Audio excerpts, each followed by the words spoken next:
Podcast City Network.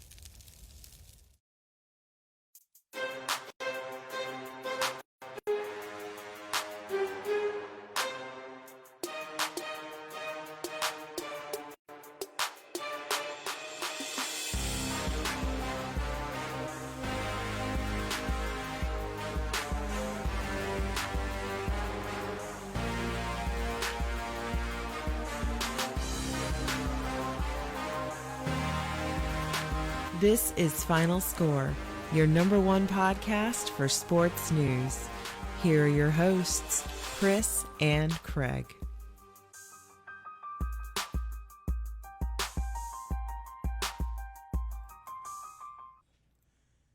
Hey guys, and welcome to another exciting episode of Final Score, episode 83. We are really getting up there now. I'm going to have to call my AARP and get all that figured out because we're getting closer to 100, man, and things are just getting wild. But we can't do this without not one but two great gentlemen beside me, none other than Craig and George. How you doing today, guys? We're doing great, man. Glad to have George join the podcast again. And it's gonna be a lot of fun. We got a lot of stuff to talk about in a brand new segment that we're introducing today. Oh yeah, excited! Absolutely, boys. I'm really stoked to be back on the Final Score here. I'm going to bring you guys something very special that is near and dear to my heart. Slightly suffering, but it's okay. We're going to get to it, and I'm really stoked for it. Not to mention, there's so much to talk about, and there's a lot of controversy. I mean, Shawn Michaels knows about controversy. We all know about controversy. And there's quite a bit going on in the world of sports, man. Let's get to it.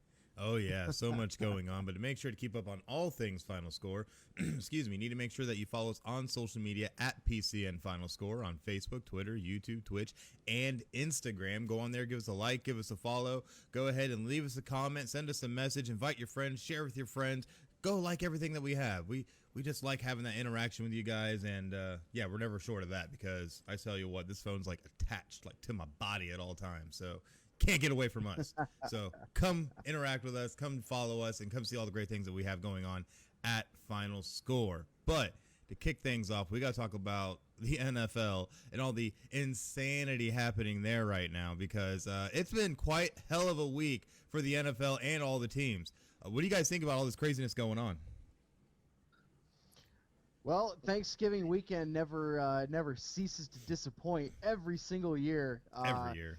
It's been great, especially with COVID getting thrown in. You've got all these storylines happening, and you had Thursday night's game is postponed to Sunday. Now it's Tuesday. We don't even know if they're going to play it. There's a lot of stuff happening here. A lot of stuff to unpack. Oh, no, absolutely. And right now, I think the NFL, man, they must have every freaking announcer and analyst in their pockets because every single one of them is talking about how, well, you know, we're modeling our system as reporters and as analysts by the NFL, and they're doing such a great job. Really? Really? That, my friends, is what you call sweeping stuff under the rug. That is exactly what NFL is great at. That the shield is always about protecting the shield, and that's they've been really good at covering that kind of stuff up. I mean, look at the running joke of their referees over the last couple of years, and the fact that they've done nothing about it. Yeah. So. But I mean, let's just go down the list real quick then, boys. What's going on with the NFL right now? Let's see. Steelers and Ravens probably going to be canceled. Andrews, tight end for the Ravens, just put on the COVID-19 list. Jackson's on the COVID-19 list. They have 18 other players on the COVID-19 list. The Broncos don't have a quarterback. They keep trying to call Peyton Manning, but he's filming a commercial right now. No, they're bringing John Elway down. What are you talking about? John Elway. There you go. Pending physical. Pending physical. Yeah. The 49ers have two home games, and during those 2 home game weeks, guess what? Santa Clara has a ban on contact sports. So it looks like they're going to be playing flag football. For those 2 They weeks. already do. They already do. That's true. They already played it. Yeah. No, but all this, yeah. Hashtag thanks COVID is basically the running joke this year for 2020. But looking at like how many games have been affected by COVID this year, and now this is just really kind of just come to a head because you mentioned 18 players from the Ravens organization, and Lamar Jackson you mentioned is on that list, but it was tweeted and then removed a minute later because the NFL didn't want that information out there, which is really, really kind of peculiar to me. Well, it's To because say the now least. it's like before it was COVID-19 players for certain guys, right? Mm-hmm. You know, certain guys that aren't going to kill the ratings. But as soon as a starting quarterback gets it, all of a sudden, hey, there's no such thing. Sweep it under the rug. Delete all tweets. It becomes it becomes like a conspiracy theory going on, man. Mhm. And the NFL is not handling this right. I'm sorry. They are not. They have not handled it all year long. They are not handling it in the best way. They didn't change anything. They didn't try to change the schedule. They didn't try to, create maybe bubble states or something along those lines. They continue to just go, let's see what happens. Yeah, even to the point now where you see teams that are getting in a lot of trouble. We already saw what happened with the Raiders and the slap that they got. New Orleans just got fined $500,000 and lost a 7th-round pick.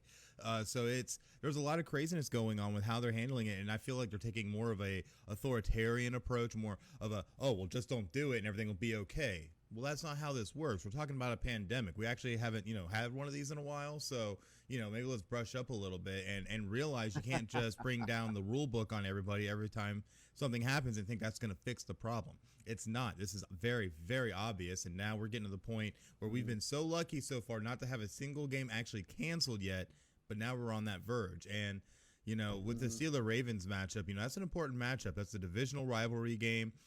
Could have certain implications going towards playoffs if we finish the whole season. So Both at the are end, in the playoffs. yeah. So right you can't even.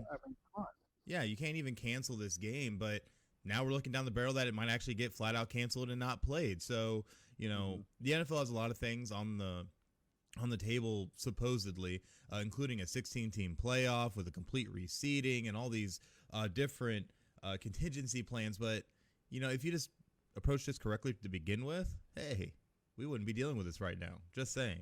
But oh, absolutely. And not to mention that you got the Steelers that are at 10-0 right now, and Mike Tomlin is doing nothing but every week proving that he's coach of the year. I know we talked about it last time, and I was a big coach of the year. I know. Not in my book. I know. Not in my book. I know you're rooting on Flores over there, or was it Patricia? Maybe he's coach of the year. He's coach of the year. Said no one ever. I'm trying to wait. I'm letting y'all do your thing. But, Look look at the Steelers and who they've played. They haven't really played many good teams. So the fact that they're 10-0 isn't really. I mean, yeah, you went 10-0, but look who you played. It's the NFL. This is the best of the best of the best. Who cares? A win is a win, sir. Because I've seen teams like, my lowly at one time 4-12 Eagles, where one of those 4 wins was against the eventual Super Bowl champion. So, at the end of the day, it goes both ways. This is the NFL. This isn't high school where you can expect Lakeland or De La Salle to win every single time. We're talking about real pro football where every team always has a shot unless you're the Cleveland Browns and this is just your one lucky year. How does a 4-12 win over eventual Super Bowl champion have anything to do with that? Just because it shows that records don't always show how good you are one way or the other. Boom. We'll see. So I don't know. Jimmy, The Steelers fans are pissed. Let me tell you. Have you seen how pissed they are? Oh, what are they gosh. pissed about? I got to be honest. You're Hey, 10-0. Steeler How can you be fans, mad? Steeler Nation, how can you be mad?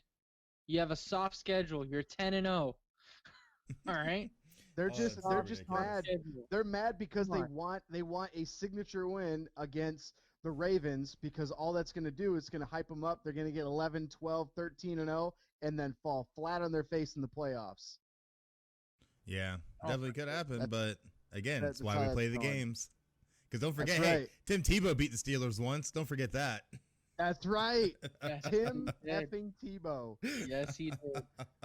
So Oh. Jimmy makes a good point in the chat. First of all, We got a few people jumping in and watching. First of all, welcome, thank you, welcome to Final Score.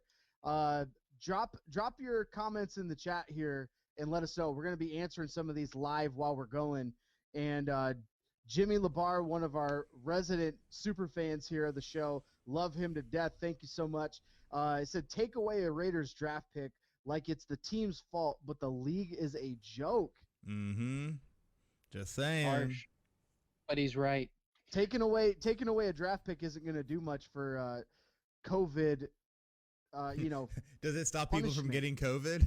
Does it prevent it from spreading? Yeah. No? Then why are we doing it? Like, come on now. All you're doing is hurting future competition.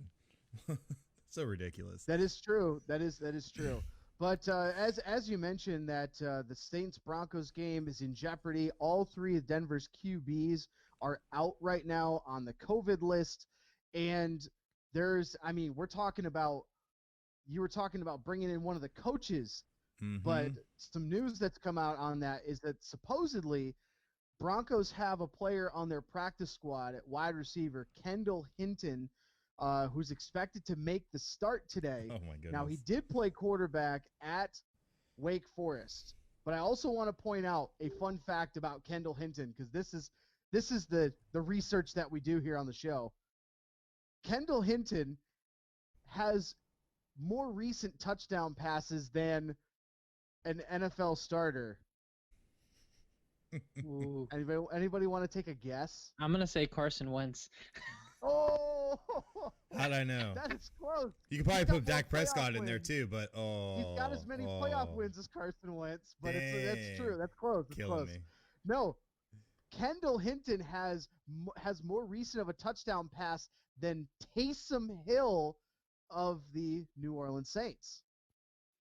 Well, no. Makes sense.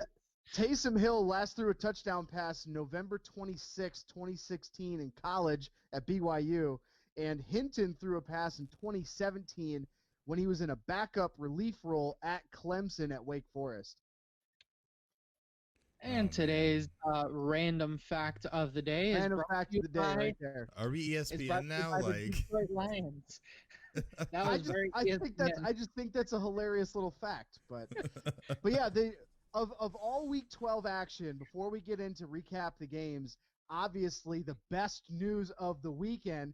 I would play a music clip, but I don't want it taken down for copyright. The Lions finally, we did that one time and it didn't work. Yeah. The Lions finally fired Fat Matt Patricia and Bob Quinn. Thank you. Dear Jesus, Christmas came early for the Detroit Lions. Thank you. Well, and we were all expecting it. I think absolutely. Let me tell you, that was just that was so needed beyond belief, man. It's been needed. Stafford is a phenomenal quarterback. He's really good, and you did not do anything to protect him. You didn't do anything from a running game. I don't know if he's on AJ Styles level. I don't know if we can call him phenomenal. Oh. Serviceable. Phenomenal, like in his current AJ Styles career, not phenomenal like his prime. From a talent TNA days. From a talent standpoint, Matt Stafford is a top 10 QB. From a supporting role, bottom of the barrel. He's at the Carson Wentz spot right there, bottom of the barrel, just scraping up there. Yeah, that's a good analogy. Where that's at. That's a good analogy. I mean, yeah.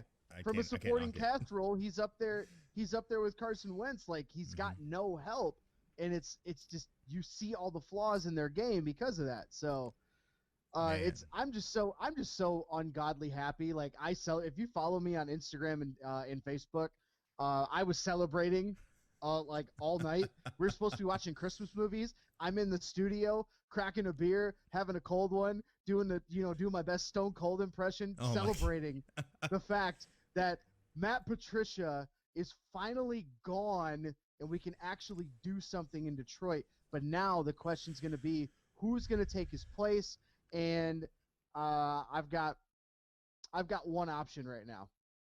Two options, actually. Don't say it's a New England Patriots quarterback or a coach that we all know. Nope.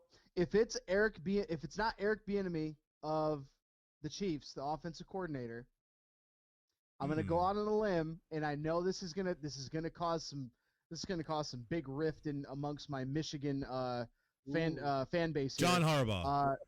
Jim Harbaugh. Or Why not? Jim Harbaugh. Whatever. One of those Harbaughs. Jim Harbaugh.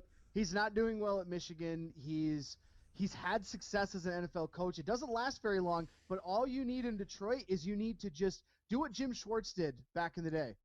Just bring that edge back. Hey. Bring that back. Just saying.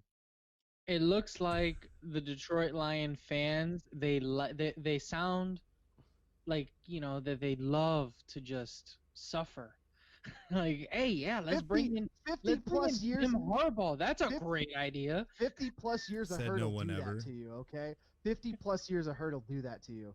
I'm sure it does, dude. I'm sure, but Yeah. I mean, come on, man. I would love to go get Eric Bieniemy from Kansas City. I think he'd be a great hire. That would be a great hire. But if you want to continue just the struggle and the sadness and just the epic, just crushing pressure of just being one of the worst teams in the league, then yeah, go ahead, hire Jim Harbaugh, because we saw how great it's been at Michigan. I'm just at throwing that out point, let's throw out here. options. You know what, Craig? You should be the next coach of the Detroit Lions, because I have more faith in you than I do Jim Harbaugh. There you go. A Craig for coach. 49-22-1 record with a 5-3 postseason record and getting the Super Bowl. I'm pretty sure that's a little bit of a resume builder. I don't know. Maybe they can go Just ahead saying. and try and re-lure Jim Caldwell back. Immediately turned around the San Francisco 49ers from 3-13 to a Super Bowl contending team. Oh yeah, with none of his own players, and then ran the team right back into the ground. Because, it's okay. Because on the back of a man. great defense.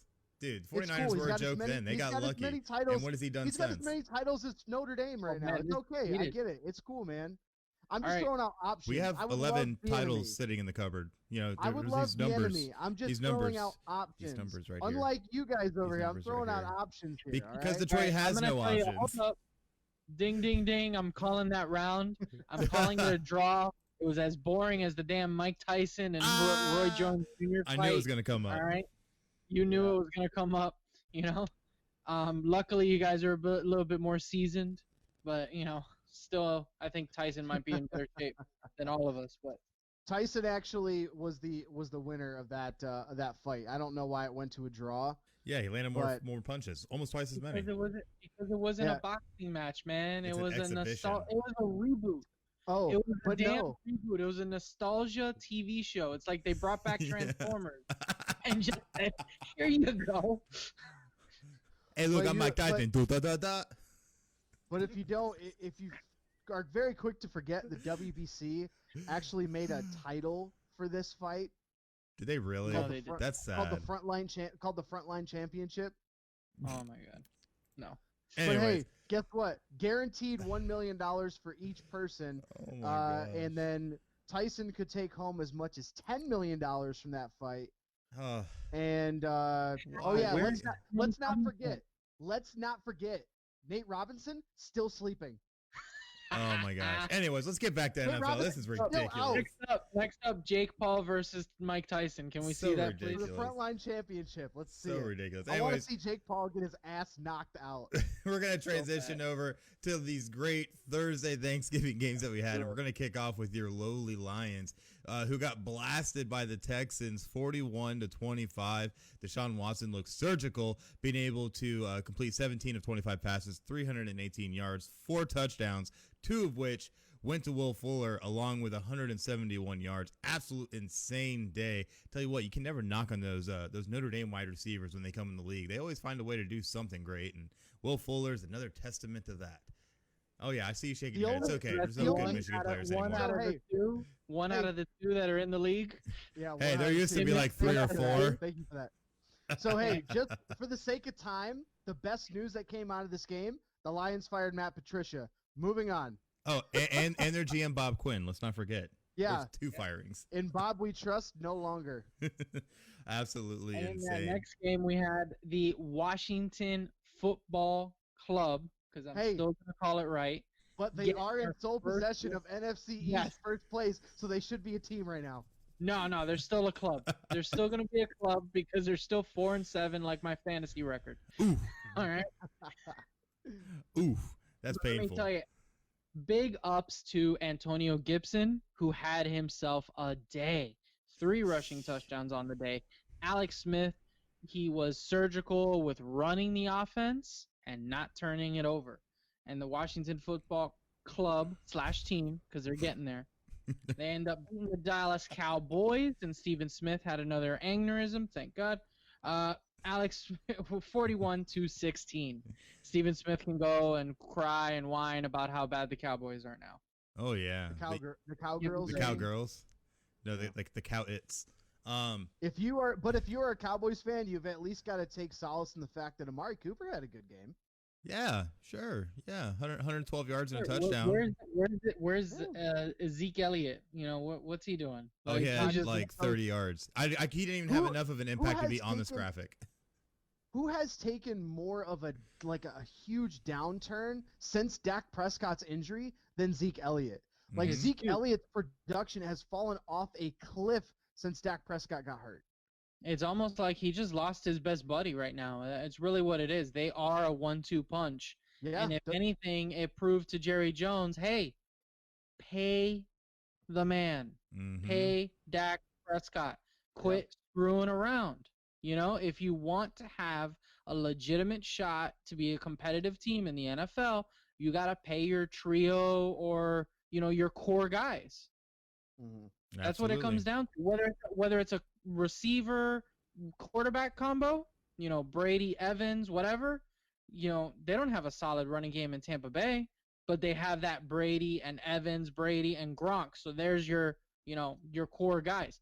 It was always Zeke and Dak. Pay those two. So ridiculous. Yeah, those two. Yeah, those two are definitely the combination that you need to keep around, especially, you know, trying to anchor that defense a little bit better, because good Lord, that defense looked bad in that game. Yeah. But yeah, Cowboys clearly got a lot of work to do. I don't think Mike McCarthy was ever the answer, but that was the big splash that Jerry Jones wanted to make, and now you can see it's come to bit him in the backside. So, so we'll see how the Cowboys kind of manage from here, because, you know, McCarthy's going to be on the hot seat already after year one. Absolutely. Yeah, and I wouldn't be surprised if they give him one more year, and if it doesn't go well with Dak, they fire him mid-season or even earlier. I'm with you on that. I'm with you, because you know how Jerry Jones. So for as much of a leash as Jerry Jones gave Jason Garrett, look at all the coaches that he had before that. Not many got long leashes like Jason Garrett did, because Garrett was his guy that was groomed. He was the quarterback on the team, the backup quarterback, and then, you know, worked through the organization. Look at all the coaches, even the big names before that, how he clashed heads with the Jimmy Johnsons of the world. Like, they didn't last very long under Jones, and I don't think Mike McCarthy will either, unless he really turns it around quickly. My whole thing with the situation that I see here is that, you know, it's ideal to want to give Mike McCarthy another year, obviously, because of what happened with Dak Prescott. You don't know what the true potential of his coaching could be and the effect it could have by not having that kind of guy there. However, if this gets bad enough and you still can't find ways to win, especially even with a former starter and Andy Dalton, and be able to turn this thing around and try and get some type of traction, I don't even know if he can make it out of this season. Now, if he ends up going and he only ends up with 4 or 5 wins, I think he might be gone, because we've seen a lot of coaches these days. You have to win with what you got. And, you know, part of the reason they got Andy Dalton was as an insurance policy for Dak Prescott for this very reason. And we haven't seen a whole lot of success out of it yet. Now, we're starting to see a little bit of traction. Obviously, the game Dallas played last week was a lot better of a game. They were able to come away with the W. But this week, it's just more crap. And to have 41 hung on you by Washington, like that shouldn't happen in any way, shape, or form, no matter who's on the field. So, especially with that defense with Van Der Esch and Jalen Smith, that is a great defense that has been playing like trash because of poor coaching. I don't think it's the talent. I think it all comes down to coaching. So, I will agree with you to an extent, but don't sleep. Like, the big knock on Washington has been their offensive production. But if you are very quick to forget, they've had a running game the last couple of years. They've had a running game. It's just the receivers and the quarterback that's been the issue.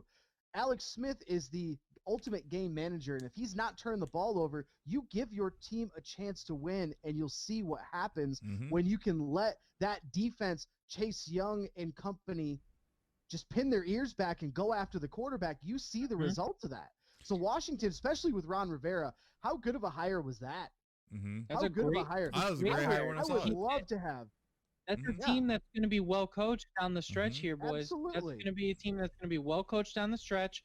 Their offensive line and their D line is their core when you really think about it. Their Surprisingly. Absolutely. offensive line has been very good the last few years and has produced running backs that you go, wait, who's this guy? I don't know. Put him in my Yeah. fantasy lineup, though. I Right, yeah. agree to an extent, though, just Yeah. because the O-line has been good at times, but it's also been bad at times because we've seen a lot of consistency issues when it comes to the Washington running game. But the big thing I see is that now they do have something to roll and build off of. When you have a guy like Gibson, a rookie going 20 carries for 115 yards and 3 touchdowns, especially against a Dallas defense that's honestly better than what the record shows, that means something. Alex Smith is honestly, when it comes to Alex Smith, that dude's lucky to be on the field, and you are an amazing person to be able to go everything that you've went through and to be able to be in the position that you are to get this W on Thanksgiving. You have the most to be thankful for. You are the man. But still, only 19 of 26, 149 yards, a touchdown, and a pick. That's not stellar. It's serviceable. It's game manager level, but it gets the job done, and it's great just to see him play. But Washington has a lot to absolutely. build off of. It's going to take time. But I feel like these are two clubs going in opposite directions right now. So we'll see how it ends up 100%. working out. Yep. But we I got don't a know whole about bunch you of games, boys, man. That's Yeah. right. 1 p.m. games are coming in hot, and I don't know about you, but let's get to it. Let's see what we got going on. Let's go with Chris. What do we got first up? First up, we got the 6-4 Las Vegas Raiders traveling out to Atlanta to take on the 3-7 Falcons. Vegas is favored by 3, over/under set at 53.5. This game also will be on CBS. This is going to be an interesting game because I think the Falcons, even without Julio Jones, are going to be able to be a team that's very serviceable, that's still able to put up yards, put up points. At least he better because I need it for fantasy, and be able to actually show that, hey, we are a team that we're good once. However, even with the loss Vegas had when the game literally was given away in the last 30 seconds because, who wants to protect the middle of the end zone or anything. But at the end of the day, the Raiders are a good team. They are a very good 6-4 team who have a win over our defending Super Bowl champions. I think Vegas is going to be able to come in here with a very strong running game, a serviceable passing game, but more importantly, a pretty staunch defense. And I think they're going to be able to hold the Falcons down. They'll cover the 3, but I still think this will be a generally like mid-scoring game, maybe in the 20s or 30s. So I think it'll be good.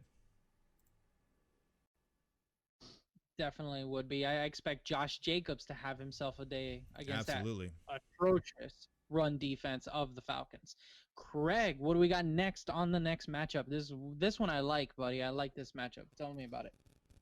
Yeah, next matchup we're talking about the LA Chargers 3-7 traveling out to Buffalo 7-3.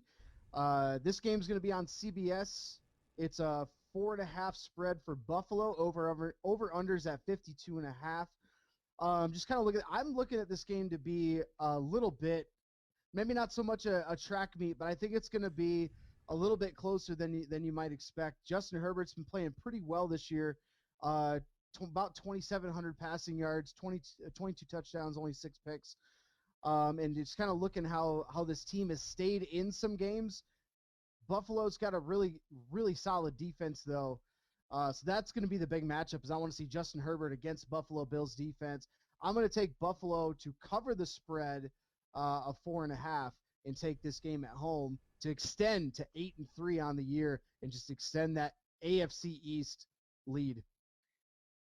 You know what, man? I'm going to just throw this on as a possible trap game. It's not cold enough yet in Buffalo. It's not freezing. All right? We should be talking about some snow over there. I think the Chargers have a chance. And I'm going to say it's going to be a field goal kind of game. Chargers pull it out. But next up, we got the New York Football Giants at 3-7, going to Cincinnati Bengals at 2-7-1 on Fox. Line is 6 for the Giants. Over under is 44.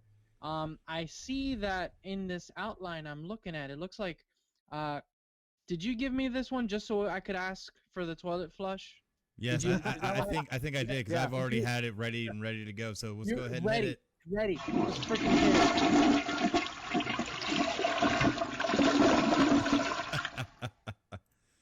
This would have been a fun game to see if Joe Burrow was playing, to be honest, to see really if what Joe Burrow had in store. Daniel Jones is Daniel Jones, man. I don't see that dude getting any better. I'm sorry. I really don't. I mean, his Danny Dimes days are done. He is now Danny sometimes Dimes, because sometimes it's on and sometimes it's like, oh, I don't know, way off. Uh, Oh my gosh. so I will look at the New York Football Giants to kind of take this one. They're not going to cover the spread, and it's a game that you could easily pass up on. Let's move on to the next. Yeah, very easy game to overlook. But our next one, we have the 7-3 Tennessee Titans traveling on over to Indianapolis to take on the also 7-3 Colts. Line set at 3 in favor of Indy, over and under at 51.5. This game is going to be interesting. I think this is going to be a true test for both these teams. Indianapolis, though, is going to have to stop the running game. Derrick Henry is an absolute just wildebeest running out there that is unstoppable in every way. You saw him win games in OT just being like, hey, let me just go rush this in for 30 yards and just win this real quick. NBD, guys. That's the kind of player he is. And I think he's going to be able to show that again against this Colts defense that has been improving, but just isn't going to have enough to stop a guy like him. He's a generational player. So this game, I think, is going to come down to the wire. It will be close, but the Titans, I think, are going to end up banging this one out, and it's going to be on the legs of Derrick Henry. So do you have like short-term memory loss or something, dude? Mm-hmm. Because I'm pretty sure that the Colts swallowed Derrick Henry like 2 weeks ago. Yeah, They did. details. This is definitely come-out game. one of those games. This is game of the week because it is a division game too. All right, and they're both 7-3. We'll get to it later, and I'll tell you why I completely disagree with you, my friend. But Oh yes, the Colts will be swallowing Derrick Henry whole. Trust me. Yeah, no, not happening today for my friend. But that's okay, you know. Everybody has an opinion. It's okay. Next game, Carolina Panthers 4-7 at Minnesota Vikings, who are 4-6. Minnesota is the favored by 3 here. Over under set at 50. This game is going to be on Fox. This is going to be a fun storyline game because Teddy Bridgewater is scheduled to return. And of course, he played in Minnesota for a number of years. But what I'm really looking at here is I'm hinging this game on, is Christian McCaffrey going to be available and ready to play? If yes, I think Carolina's got a very good chance to win this game. If not, I'm going to look at Dalvin Cook, who's second leading rusher in the NFL with over 1,000 yards rushing. Adam Thielen's got 11 touchdown catches on the year. Justin Jefferson's having a monster rookie year, 800 and just shy of 850 receiving yards. If Christian McCaffrey does not play, I think the Minnesota Vikings will take this and cover the spread. If McCaffrey does play, I think we've got a pick'em game on our hands. There you go. I agree with you there. I don't think McCaffrey's playing though, man. I don't think McCaffrey's playing. Yeah, I think signs are saying no. Signs are saying no at the moment. We don't know. We don't know for sure till game time. Dalvin Cook, one of the best running backs in the league right now. Where did he go? Oh yeah, FSU. Thank you very much. Oh my gosh. How many players do they have in the NFL? More than Notre Dame. Less than Notre Dame, but that's okay. How many are starters? Get back to me on that one. Well, Jameis Winston was supposed to start, but you know. Who is that? Who? The I'm too blind to steal these crab legs correctly, Jameis Winston. Mm-hmm. Oh man. Oh, and just a quick stat correction. Even when the Colts and Titans did play, Derrick Henry still had 103 yards rushing, so didn't bottle him up all that well. So either way, though, just saying. You guys are cute. All right, you guys are cute when you argue. All right, we'll get you guys are so cute when you argue. I'm gonna buy him some flowers later. It's okay. All right. Next up, we got the Arizona Cardinals at 6-4, traveling to New England Patriots at 4-6 on Fox. The line is Arizona at 2, over under at 49.5. This one is being chalked up a little bit tighter than you would think. Yeah. Right. Unusually, and that's because the Patriots are finding their way a little bit, and they have a couple players that are starting to play. You know, Jacoby Myers is starting to show up. Harris has been running the ball very effectively, and if Cam Newton doesn't turn it over and just game manages, their defense can come up with some plays. It's not going to be enough for this Arizona offense, man. Kyler Murray is just absolute beast. He's been cleared. His shoulder's fine. There's nothing wrong with him. He can run it. He can throw it. He's got 2 healthy running backs that they can now rotate with Kenyon Drake and Chase Edmonds. Chalk that up with, I don't know. Is he the best receiver in the league? Can we officially say that? Is DeAndre Hopkins one of the best wide receivers in the league? Oh, he's always been in that argument of one of the best. Yes, absolutely. I think this year he's at number 1. He is absolutely disgusting right now. All right. Whether it's a jump ball, whether it's good route running, or whether it's taking space away where the defense is focused on him and, I don't know, they just give it to Christian Kirk underneath and he goes for, 60-something yards. So he's doing all the right things, even decoy stuff. So Arizona is my pick. Definitely going to cover the spread. It's amazing what happens when you actually have a half-ass good quarterback on throwing you the ball. It's funny how that works out. For a guy who's as talented as DeAndre Hopkins. Yeah, especially to go up against the kind of things he's done. It's crazy. Hey, man. And Kyler Murray is getting better every game. Mm-hmm. All right? Absolutely. Him and his coach, I think, have a very good, relationship. You see the mistakes he makes. He doesn't make them again the next week, man. And that's what it's about. Yeah, that's what you want to see out of your young quarterback for sure. Oh, Chris has got quite the game next. The Coach of the Year candidate. Ooh, yeah. Wow. Yeah. Let me add in what this is like for one of the teams in this game. Because the New York Jets are absolutely horrid at 0-10 as they welcome in the 6-4 Miami Dolphins, coached by Brian Flores, your Coach of the Year pick, who will not win, but that's okay. But we're looking right now. Miami is favored by 7, over and under at 44.5. The Jets have no answer for anything. They've been playing with Flacco at quarterback, which has been dismal. The running game has just not been there. The defense can't stop anybody. The Jets at times look like they might be able to start playing football and then all of a sudden forget.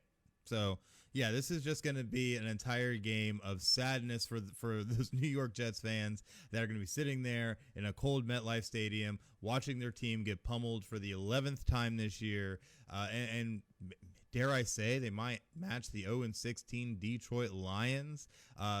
It could happen, just saying. But I don't know. It's going to be bad. Miami's going to win this one. They're going to cover. They also benched Tua not too long ago, but Tua's still a young quarterback, still committed to him as a starter. So it's part of that maturation process. This will be another notch in his belt, though, as he further learns the NFL and does it against a super crappy New York Jets team. Sorry, guys, crap team perfection there. Yeah, I want to throw something in there. Is Tua starting? Yes, they've already committed to him as starter. He's the starter this week. You sure? Positive, 100%. 100%? Because last I heard, they were looking at Fitzmagic coming in and starting. Nope. Everything I've seen, they said even following last week's game when he was benched that they are still committed to him as a starter, and he will be the starter going forward. Yeah. All right. Well, if that's the case, I retract my previous statement of Fitzmagic having a retirement game with 3 touchdowns. It doesn't matter who the heck is back there. I mean, right now you could put Shane Falco and he's gonna have 3 TDs against this New York Chiefs. That is no lie.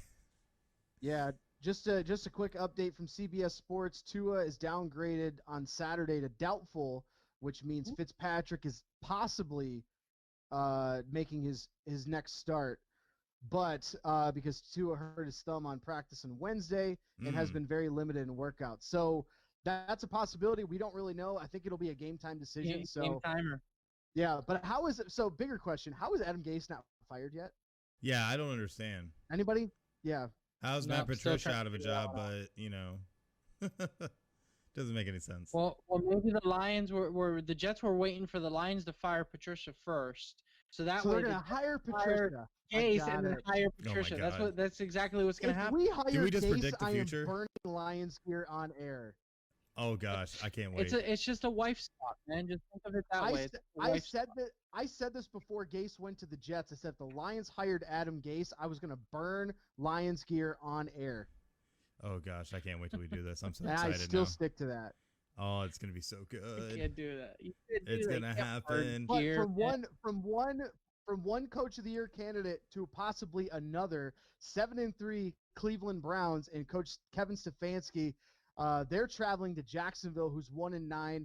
This is a CBS game. Jacksonville is +7.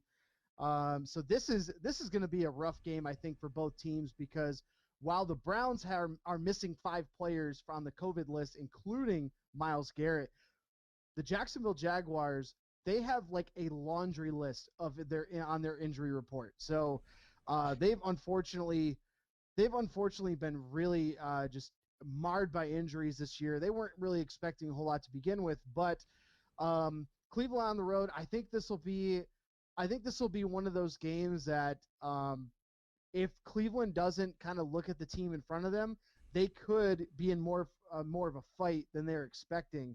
I do expect Cleveland to win and cover the spread. I think it'll be like a 10-point game, but it's just such a rough season for Jacksonville fans because you've got so many players are injured, and you don't really have many bright spots right now in this organization. No, you know what though, Craig? I gotta say, Jacksonville though, the difference between them being at 1-9 and for instance your Lions, they have bright spots from the GM. You're talking about James Robinson, an undrafted running back that hit 1,000 yards. Last one to do that was LeGarrette Blount, and before him, Philip Lindsay. So they have some bright spots. They got some young receivers too. They just need to go ahead and get Trevor Lawrence, and next thing you know, next year they're looking at a pretty damn good team. They got to find a way for the Jets to not draft him first. If Adam Gase is still in the controls at this point, I wouldn't be surprised. As you know what, we got to get moving on to our 4 p.m. games because already our fearless leader is running only on Duncan right now. Don't hate. Hey, send us money. So we got the New Orleans Saints at 8-2, at the Denver Broncos at 4-6. Line is New Orleans at 6.5. Over under 44. Is this game even being played? Not. I mean, it's still kind of. It's still on schedule. They're not talking about canceling it just because all the Broncos quarterbacks are on the COVID list. Yeah. They're still gonna play. There's not enough players to. If they're still gonna possibly play the Baltimore-Pittsburgh game, they're playing this game. Exactly. Yeah. So it looks like this one's gonna just be a New Orleans Saints route. They are going to cover the spread. Taysom Hill, he might throw a touchdown this week. I think he might throw one. We'll see. Who gets a touchdown first, Taysom Hill or Hinton if he actually starts at quarterback? Ooh. That's a good one. That's an interesting one. You know what? Who throws for one? I'm not talking about running because Taysom Hill can do that. I'll put money down if the spread is really really like large. If that's an actual Vegas bet that if the odds are more towards making more if a Denver Bronco quarterback throws before Taysom Hill, I'll take it. I'll lose $100 at the possibility of getting, I don't know, 1,000 plus if the spread is that deep. But no, man, this is definitely a Saints team that is rolling even without Drew Brees because their secondary, surprisingly, extremely good. Not a lot of picks. Not a lot of, pick sixes, but defended extremely well. They are top 5 in the league as their secondary. So that's going to be the difference when you have no quarterback for Denver, but maybe John Elway. who is still trying to suit up for this game. So we'll see how that works out. He is. So let's go. Chris, what do we got next as you finish that beautiful croissant sandwich? Oh, it's amazing. I'm not going to lie, but we have the 4-6 San Francisco 49ers traveling down to L.A. to SoFi Stadium to take on the 7-3 Rams. Line is set for the Rams at 6.5. However, let's not count out the 49ers in this. The 49ers have shown they are able to battle in games and win games that really no one thought they could be able to have a chance to win. But even better, now they're possibly getting not only Tevin Coleman back, but also Mostert back, which is going to be a huge boon for that running game. They really need it, as does my fantasy team. So please actually start this week and be able to get their bell cow back that can actually get them some yards and take pressure off the quarterback. Who would have thought, right? So the 49ers still have a chance. They still bolster a pretty decent defense given all the injuries it's had. This game, I think, is going to end up being closer than what people expect. However, the Rams are just still too talented. They have too good of a defense, a lot of receiving help, and Jared Goff is starting to bounce back and show that, hey, he's no fluke for that contract he has now. And I think the Rams are going to take this, but I think the 49ers are going to cover.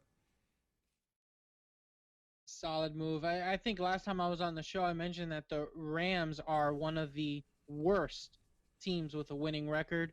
Jared Goff must have heard me, and he said, I got to step up my game because, JDM over at Final Score is talking trash. So I respect it. He stepped up the last couple of weeks.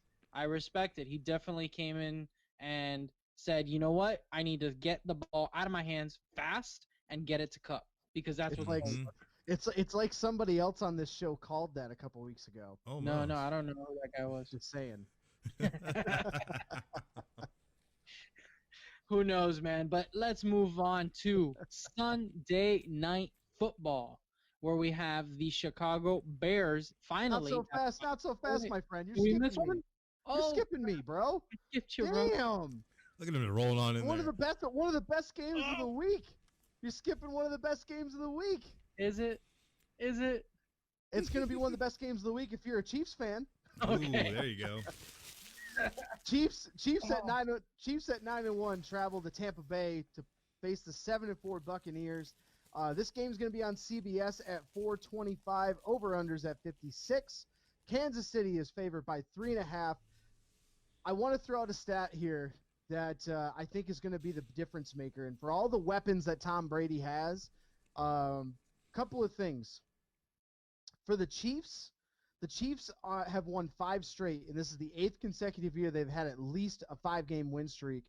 And Pat Mahomes, over that win streak, has thrown for over 312 yards per game, 14 touchdowns, and just 1 pick. He's only got 2 on the year.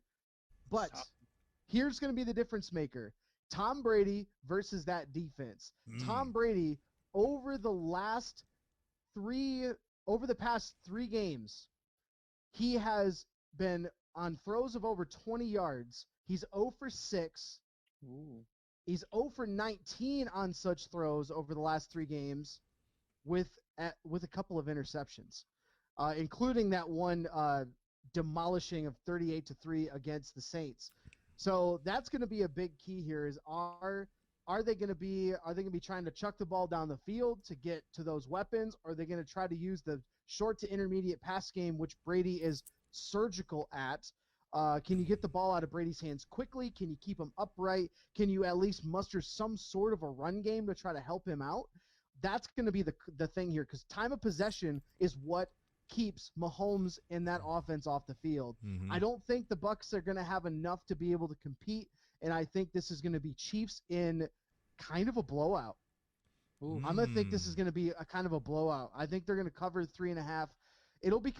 I think it'll be kind of close early, but second half, I don't see the Bucs keeping up with the Chiefs. Man, I'm with you on that one. I'm definitely, you know what, and man? I love me some his age. I love me some Brady, the Michigan man himself, but yeah. I can't. You got to be realistic here. The man's 43 years old, and you're right. He's starting to show his age a little bit. He can't throw the ball down the field. 40. He's over 40. He's over 40. He's over 40. He is showing his age a little bit. And when Peyton Manning was doing that, towards the end of his career, what did he have? Oh, Garbage. A phenomenal defense and a running game. And right now, I don't think the Bucs have that yet. That's the other thing. The Bucs have great pass rushers, but they got to be able to get there. They're not generating enough pressure to force opposing quarterbacks into those mistakes, and that's what really kind of propelled them the first start of the year and even into last year, which is why the hype train got so big when Brady came over. Well, another you thing got a couple of good pass rushers on that team.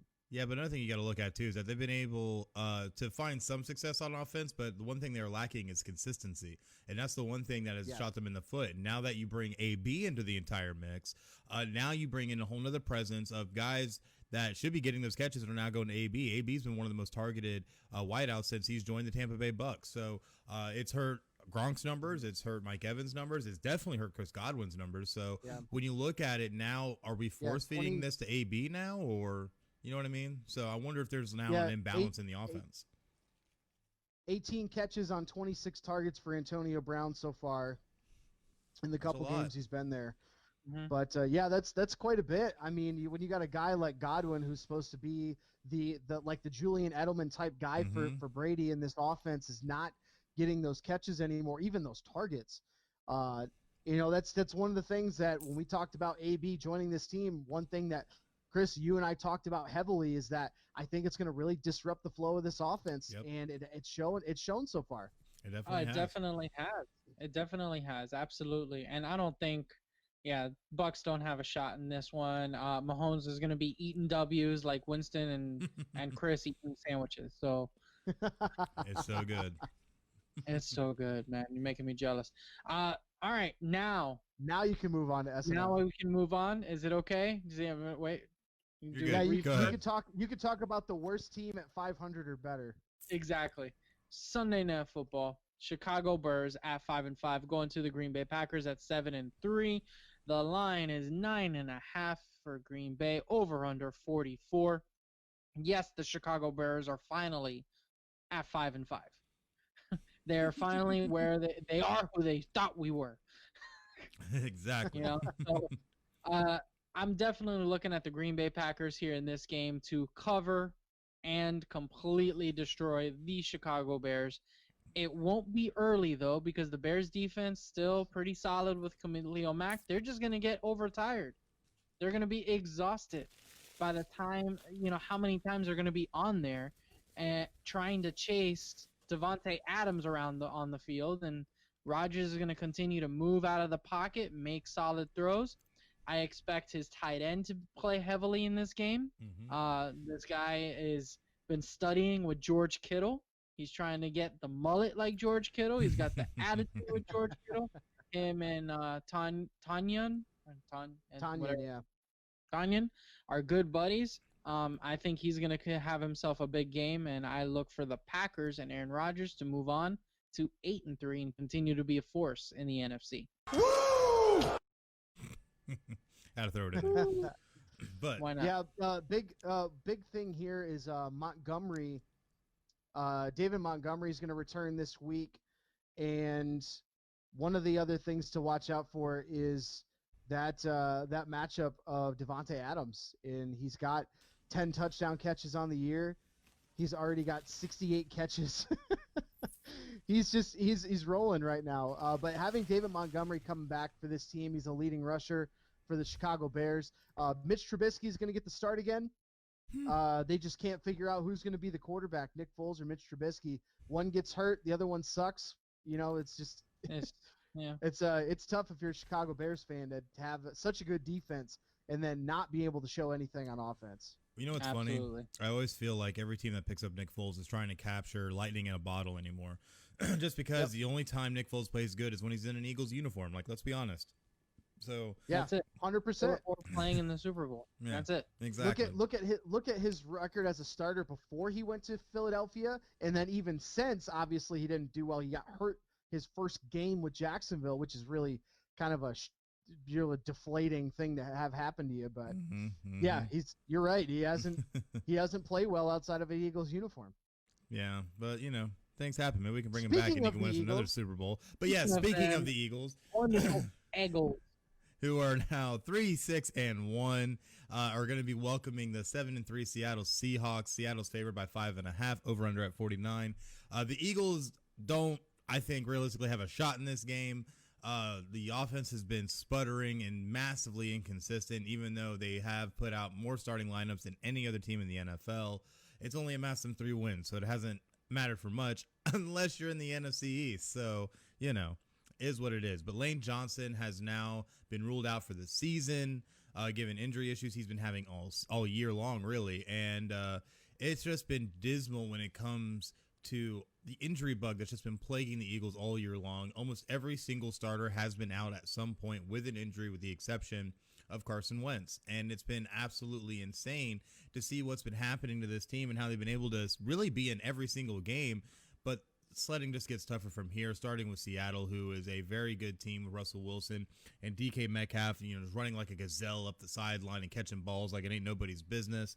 Defense not as strong as it used to be, but still there and still serviceable enough against this, like I said, depleted Eagles team. I just don't see the Eagles mustering up enough to be able to get anything going. I think Seattle ends up taking this one and probably winning by 7. But it's just going to be another sad chapter for the Eagles this year.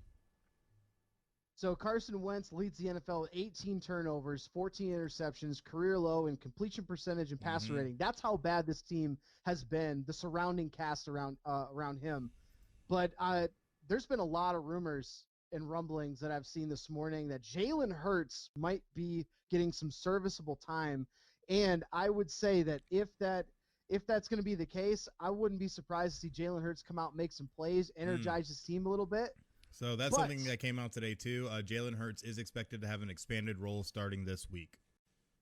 Absolutely, which is big. If you're an Eagles fan, you got to be a little excited about that because you need some sort of shot in the arm. Something. Even if it's you put him and Wentz on the field at the same time and do some kind of weird gadget stuff, Doug Peterson's going to have to do something about it. But dude, I'm sorry, man. Eagles, I know the Eagles offense, and they're so riddled with injuries. The Seahawks defense is bad, but Seahawks in a rout. Mm-hmm. Oh, definitely, man. Come on. Russell Wilson is just playing at another level this year, all right, at the quarterback position. He really is. It's going to be one heck of a battle when we see him and Aaron Rodgers go at it for the, NFC title or something like that, or in the playoffs or whatever that may be. But he's on another level right now, man. Here's a fun fact for you, because I like fun facts.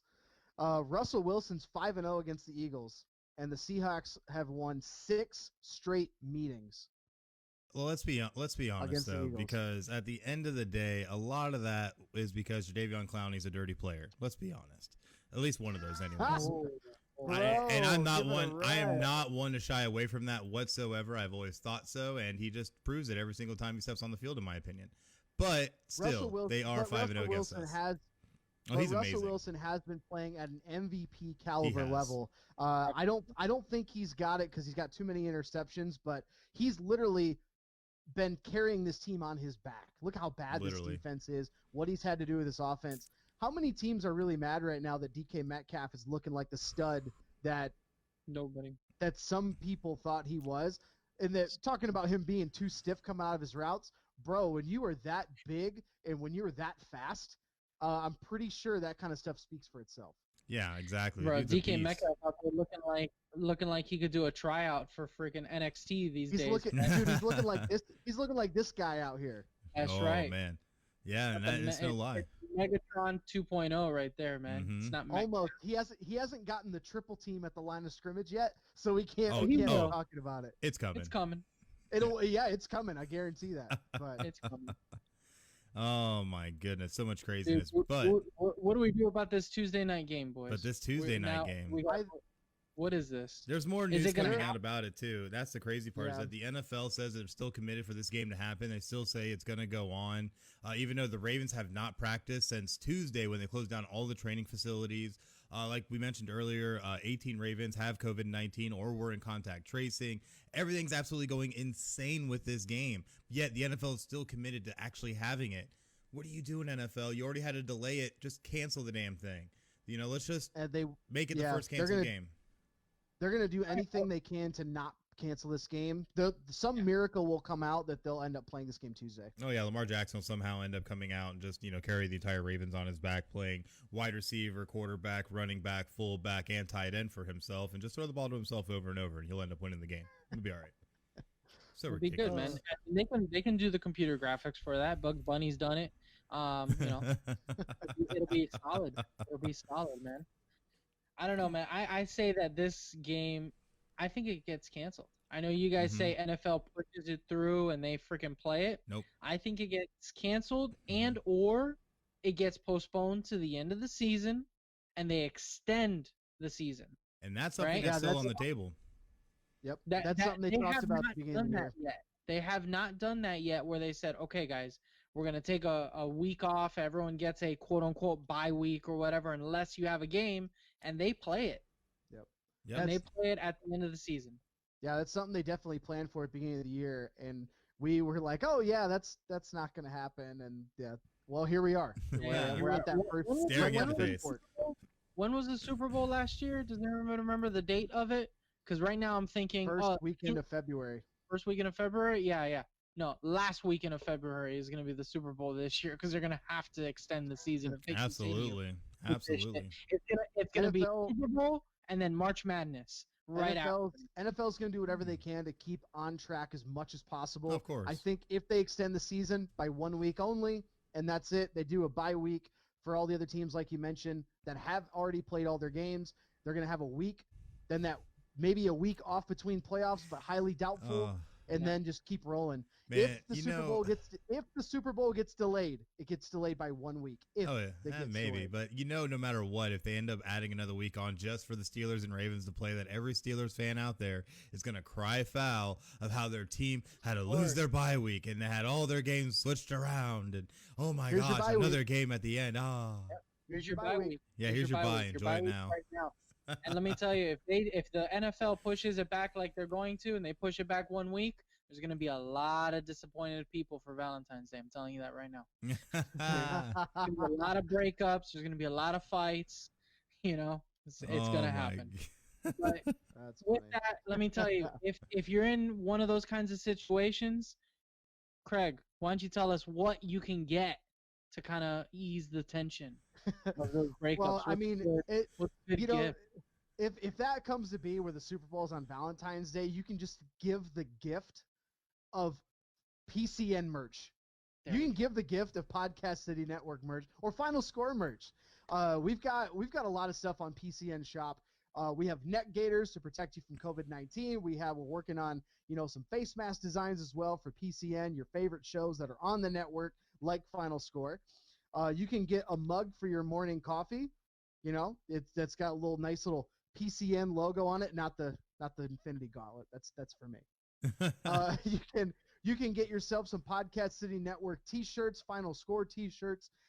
We've got you covered on PCN Shop, and we're always coming up with new things that we can put up on the store. So if you want to check it out for either your favorite show or for Podcast City Network, go to podcastcity.net/shop and check out the lineup of everything that we have to offer. Absolutely. So much great stuff that we have, and so many new items always coming out. We're always working to try and bring new and exciting things to the shop. So definitely make sure to keep your eyes peeled, as there will always be some new stuff coming out at some point. So definitely make sure to check it out. But I think it's time. So it's time for something new. Is it time? It's time. Yeah, it is time for something new. And you know what, guys? I got to get really serious with you boys a little bit, really quick. It's an important issue that we definitely need to talk about. So just so you guys know, my wife beats me at fantasy football every freaking week. All right. I don't know what happens, but it's just, I overthink it.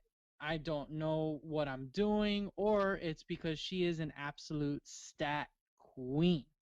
So imagine you're living in your house, and everything's going well, everything's all peachy, you're doing the dishes, you're talking about some fantasy football. What does she do?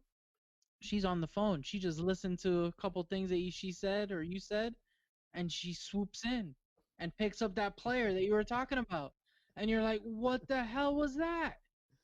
She picked up Devontae Freeman before anybody knew who the hell Devontae Freeman was, and when he had that monster year a few years back, that took her to one title. That took her to another title. That took her to another title. She's got 3. I'm sitting on 1. It's just not. It's not fun, man. It's just not fun. So I don't know. In reality, you're saying that she beats you in fantasy football. Yes, she does. Yes. Oh my goodness. So does she got some insight for us this week on fantasy football then? Since she's the master of the house. She is the master of the house, and she's got some great insight. Here are some secret starts from the stat queen. That's what I like to call her. So first up, we got Mike Williams from the Chargers.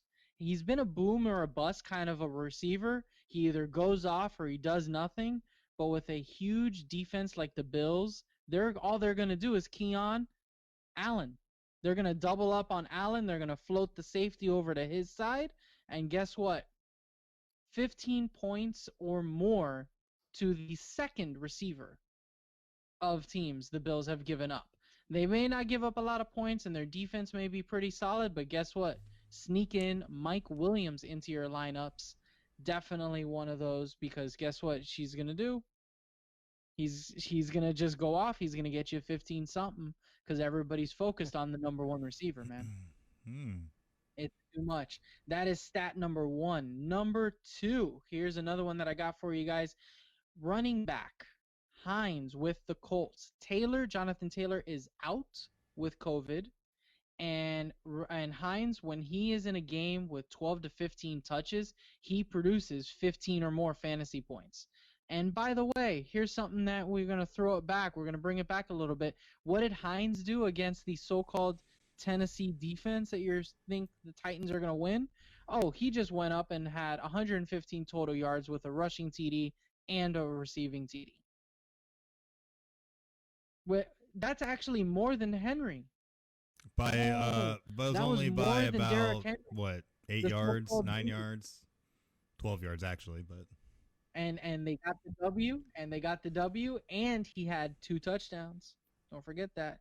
We're talking fantasy points. It doesn't matter if you get blown out and you're on the Jacksonville Jaguars, but if you end up with 20-something fantasy points, that's a W. That's why I got Tyler Boyd on my bench. That's why, exactly. 2 more little notes from the stat queen herself. Running back Mike Davis, despite his struggles with Carolina, he could get a lot of receptions this game because the Vikings have given up the 4th most TDs through the air this year. So not only are you looking at Mike Davis to get a receiving TD, Curtis Samuel is also a nice play in your flex spot for the Carolina Panthers with Teddy Bridgewater coming back at quarterback. The final one is that Colts defense, who, held Ryan Tannehill to 147 yards just 2 games ago. Come on. And had 2 turnovers. Apparently, our fearless host leader here has a little bit of dementia or short-term memory loss. And he thinks that the happens in 2 weeks. Step up. I mean, what did you eat for Thanksgiving? Did the turkey have something laced in it, dude? Come on. I mean, it's fine if it did. We're not in Washington, we can't just do those things. No, I'm just telling you, man, it's not going to be pretty. The Colts defense is going to be a must start in your fantasy lineup because Tannehill will throw a couple picks, he will fumble the ball, and they will find a way to pull up another win over the Tennessee Titans. I'm sorry, they got their number. That defense has their number. They fly to the ball, they cause turnovers, and that's all you need. Oh, man. Those are your 4 must starts. And guess what? They don't come from me at all. As a matter of fact, I don't agree with any of these decisions, but she has titles and I don't. So therefore, listen to the stat queen. Those are the 4 picks from the stat queen because guess what? My wife beats me at fantasy football. Oh, that is too good. That is way too good. I literally had people messaging me during this segment. I literally had people messaging me during this segment saying, "Oh my God, does your wife actually beat you?" It's like, no, please just listen to the show. It's fine. And then my wife messages me and is like, "Oh, you're lucky about the title of that segment." I'm like, "Why? You gonna come beat me?" Oh my gosh, it's too good. Oh. It's too good. Oh my gosh. But you know what else is really good? So while you've been doing that, I've been taking her advice. Boom, put it up. He's trying to win him some fantasy. Hey, I got some trash fantasy teams this year, so COVID's ravaged half my roster. I have 5 starters out this week in 1 league. Gosh, that's hysterical. Because as we're doing that segment, I did see that Craig had his head down a little bit, and I was like, man, look at what's he doing, and he's like, oh, I'm taking notes. That's what absolutely. I'm on the waiver wire right now, man. We actually had a little bit of history apparently come through. We have a Browns coach that's making history today. Callie Oh, yeah. Bronson will be the first woman to coach an NFL position group in the regular season as she fills in as tight ends coach because the tight ends coach is actually out today. So a little bit of history being made today. Oh, very nice. Excellent. Well, real quick, Final Score fans, let me know what you thought of the segment. If you want to bring it back, giving you guys some fantasy football tips, I'd love to continue to bring that segment to you guys. Let me know what you thought about it in the comments, and let me know how your team does. Yes, absolutely. Yeah, let's love to hear that. Yeah, for sure. But you know what else people love to hear? Final Score. There's a lot of great places that you can listen to it at. Where can they listen to us, George? Oh man, are you kidding me? What a transition that was. I was barely ready for it. You guys can take a listen to us on audio through Spotify, iHeartRadio, Apple Podcasts, TuneIn, Stitcher, Podbean, Google Podcasts. On video, you can catch this whole show on YouTube. Just search keyword Final Score, one word, or also head over to podcastcity.net/Final Score. Thank you, Transition King. Very well done. I do what I can. Do what I can. But yes, definitely make sure to check us out. Give us a like. Give us a follow. That way you can make sure to stay up to date on all the latest because we're always throwing some stuff out at you. Just like we're going to throw week 13 of the college football season right at you because it was a crazy doozy and a lot of games were postponed or flat out canceled again. Just shows you the age of COVID that we live in now, that no game is safe. And some of the most notable games, 5 ranked games went out. Number 4, Ohio State against Illinois. Number 7, Cincinnati against Temple. Number 11, Oklahoma against West Virginia. Minnesota at number 16, Wisconsin. And number 25, Tulsa at Houston. Now, the reason this matters so much is because when you look at teams like number 4, Ohio State, and number 7, Cincinnati, these are teams that are vying to try and make the playoff. And if you don't play enough games, you might not even be able to qualify for your own conference championship, let alone the college football playoff. And that's what Ohio State is dealing with right now because they might not even be able to qualify for the Big Ten title game. So it's been just absolutely insane to see all this happening. What are we going to be looking forward to, I guess, once we get to the point of selecting the teams for the playoff? Oh, We're going to look at an SEC Final Four playoff because that's all that matters, apparently, to ratings and to the college football. Is that as long as you have 4 SEC teams, then you're fine. You're good. You will get all the money you need, man. Oregon had a chance at it, and they went and, pooped the bed. I'm not going to say, the other way, but pooped the bed. Because they had a shot at going 4-0 and actually maybe getting into the conversation with a rivalry game. Yep. Up by 2 touchdowns. And what did they do? Oh, I don't know. Nothing. Gave up 22 points in the fourth quarter. Yep. That's to disgusting. in-state rival Oregon State. That's disgusting. You can't do that in a rivalry game. You got to show up and put your rivals down to the floor if you want to be even considered. Mm-hmm. Yeah. Absolutely. The Big 12 is going to be out as well because the best team in that conference right now is Iowa State, who had an upset on the road against Texas, which is great, put them at 7-1, but you're still at number 13. The team that had the best chance was Oklahoma State earlier this year. They laid an egg as well. So the Big 12 is out. The only teams that you really outside of the SEC that have a chance, Notre Dame's number 2. They won against ranked North Carolina on Friday. Mm-hmm. And Ohio State. Ohio State's number 4, I believe, right now. Yes. Yeah, number 4. This is how bad. No, they'll qualify. This is how bad. They're not gonna qualify. This is how bad this season. This is how bad the season's been for college football. The Iron Bowl was this weekend, and nobody cared. Well, Alabama also blew out Auburn, so Right, but that's what I'm saying is that you didn't hear about it because nobody cares because so many games keep getting postponed. True story. Yep, and it was a rivalry kind of weekend. Texas A&M demolished LSU 20-7. Northwestern was actually ranked 8th, and they got upset. So they're forget it. If you even wanted them in the conversation, at least even in a big bowl game, forget it. Gone. To their credit, though, they are only looking at the Big Ten championship at this point. They even if they went undefeated and got to the Big Ten title game, they're not making the playoff. Let's be honest here. Oh yeah, they're not the name that the committee wants, but they still can win next week at Minnesota and get in the Big Ten title game against most likely Ohio State. But you mentioned it's a rivalry weekend. This is usually the weekend that Michigan gets their ass kicked by Ohio State. That's not happening this weekend. Michigan ended up still losing to a previously winless Penn State program. Yeah, how do you feel about that? Yeah, that's got it. That again, I'm not throwing that in this show. A, because that'll run really long, and B, that could be its own show just by itself. So well, just to put the reality though with Ohio State, you have to have. I think it was 6 or 7 wins to make it into the Big Ten title game. They're only going to play 6 games, period. All they have left is Michigan State and Michigan. And with that on the docket, that's not going to be enough to get them in. And with a 6-0 Ohio State team, even if they run the table, they're not getting in the playoff with only 6 wins. It's not going to happen. Mm-hmm. So I think at this point, the Big Ten has kind of shot itself in the foot. Indiana also not having the best time. Northwestern was looking like possibly the best shot. Northwestern went down to Michigan State. So now you're looking at another conference cannibalizing itself.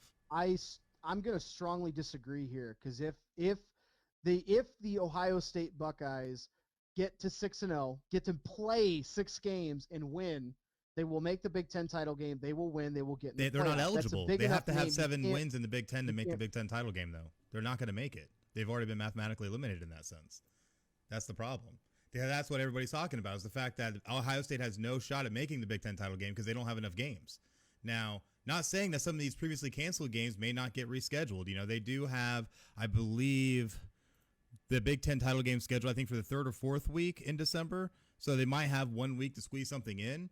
But as of right now, they're not going to qualify. So I don't know. And if they don't qualify, you're looking at Florida or Texas A&M sneaking into that 4th spot, depending on what happens in the SEC. Because that's what it's all about right now, boys. I'm sorry. It's SEC or nothing. We're sprinkled in with a little bit of Irish luck. That's it, man. Well, for the Irish to get in, they either have to play Clemson stupidly close or win in the ACC title game. That's the only way Notre Dame makes it all the way in. Just because since they already have that win, whether you want to put 8 million asterisks on it or not, they still beat the number 1 team in the country, and they still held Etienne to less than 30 rushing yards. So no matter what, they are a team to deal with, and they have a top 10 defense with a top 5 scoring defense. So you're not going to have a great day playing against Notre Dame. So, and let's not forget, and this is one stat I want to throw out here, North Carolina was plus 133 in score differential in the 4th quarter this season, leading the entire nation. Clemson was number 2 with 86. Notre Dame held that team to 0 points in the 4th quarter. So the defense is for real. Notre Dame is for real. And it's going to be interesting once we hit the playoff time. But like you said, there's a lot of SEC bias. So if that ends up coming into play, who knows? Who knows what will happen?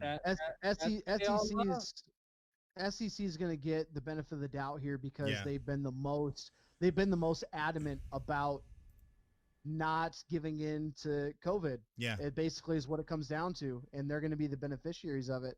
It's sad because you see this, and I've been on this soapbox for the whole college football season. This shouldn't even happen. This college football season shouldn't even be played. But here we are, and this is what we have to deal with as college football fans, and it's probably going to be one of the least watched college football playoffs in ever since they started doing it. Absolutely. And I'm with you on that soapbox too, man. These are still kids in my eyes. Mm-hmm. Yep. They're still kids in my eyes. They do not get paid to play this game. All right? Yep. And you are still making millions of dollars off of them playing this game. I'm not going to get into that argument because that argument has a bunch of other stipulations to it, right? We could talk about that all day. That could be a whole show. Mm-hmm. But when it comes to the 2020 year with COVID and everything, you are literally putting money before health of youngsters. Mm-hmm. Absolutely. So yeah, the entire sports business puts money in front of health and wellness of players. But that's not new information. But No, definitely. I just want to know one thing. It's kind of moving on here a little bit. So is the cure to COVID in Saban's blood? Just saying. Is that like in his blood? Because he's been apparently contracted COVID for the third time. Mm-hmm. And he's still fine. So is it in his blood? Do we just got to get Saban blood going, or yeah, what? we just gotta get some of it and just reduce it down into a vaccine to where not only will you be able to fight COVID-19, but you'll be able to go out and play amazing Alabama football every single day and be a winner. Wait a minute. If Alabama fans didn't have a reason to make Nick Saban basically God status already, beating COVID 3 times, like, they're going to name the field crazy. after him. Watch. It's going to be Nick Saban Field at Bryant-Denny Stadium with the Nick Saban COVID-19 cure to the side. I'm telling you, it's perfect marketing. But what's funny, though, is that they actually talked to Saban about the win because Alabama went out and embarrassed Auburn 42-13. Saban lauded his coaching staff, but said he did have to yell at the TV a few times. And if that doesn't show you how little COVID-19 is affecting him, I don't know what does. Still trying to coach with the TV. There you go. Probably one of the biggest news stories that come out of the college football weekend, though, is Trevor Lawrence kind of maybe hinting at his future a little bit. You think so? You I think think that he was, did. or do you think he was kind of? I think he did. Well, It's definitely possible. if you didn't read the quote, he did say last night in Death Valley, wouldn't want it to go out any other way after they beat Pitt 52-17. So I don't know. That sounded like this might be the last season. Yeah, it definitely did sound like it. And what a way to do it too, 52-17. He showed exactly why he's ready. And I think that's what it comes down to. He's not focused on who's going to draft him. He's focused on himself. And if he's ready, then he's ready. Like he's just going to deal with what he gets, from the NFL when it comes. Like, let's deal with that later. But, he's looking at this year as being like, could you imagine if we went through another year like this? I can't afford to do that. My career cannot afford to do that. What if I get hurt? I need to go to the NFL. That's what it comes down to. Dude, but you end up at the Jets. Jets. He's done as much as he can do in college, and you're right. This is his point to go pro. I mean, start making money. You're going to be the number 1 pick no matter what year you come out. He could have been number 1 last year had he been able to come out. So, it's going to be now who does he go to? Most likely the Jets, but there's possibility depending on who's running that team. I don't know. Maybe he's a Jaguar. I don't know. We'll see. There's all kinds of possibilities, but I think he's focused on that. He just knows that he's ready now. Maybe. We'll worry about where he goes when draft day comes, like when it gets closer to that. Well, the thing is, because of fear alone, though, he might not. And another thing, too, I know he still wants to try and win a Heisman.